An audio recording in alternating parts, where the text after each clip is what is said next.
Binadamu anapojisahau akafuata matamanio yake huwa kama mnyama au zaidi. Tumeona kimaumbile, mtoto mdogo tu akiwa nafahamu, kama alikuwa anakoga hivi akaona wageni wamekuja na yeye hana nguo, mbio anakimbia. Lakini leo hii tunaona watu wazima wanakuwa juu ya jukwaa na watu wengi, anatoa nguo yake alafu akaizungusha akaitupa na watu wakashangilia.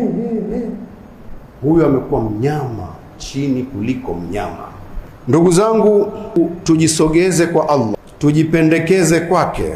Tukifanya hivyo, Allah anatupa rahma maalum ambayo itafanya ubinadamu wetu uonekane. Mtu akishakuwa mwanadamu kweli, ishara inamtosha kumwelekeza kitu. Kuna wakati unakuta maduka fulani au supermarket kumeandikwa tu imefungwa, lakini lau kama utaushika ule mlango unafunguka.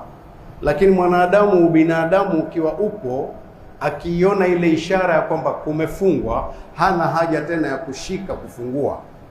Ubinadamu upo hapo. Lakini ubinadamu ukishuka, kile kiishara kile akimsaidii tena, anaingia. Bwana, muone kama kumeandikwa kumefungwa, mbona pako wazi bwana? Kwa hiyo huyo hata ukimwandikia kuna bomu huku, usipite njia hii, yeye atakwenda kwanza mpaka aone bomu limelipuka ndo anarudi. Hii ni unyama.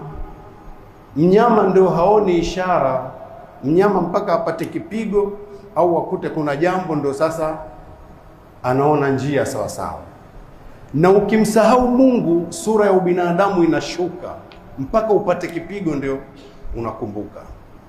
Tumkumbuke Mungu, tumkumbuke sana Allah, tujisogeze sana kwa Allah ili atuvishe rahma khasa, tuwe ubinadamu wetu unajitokeza.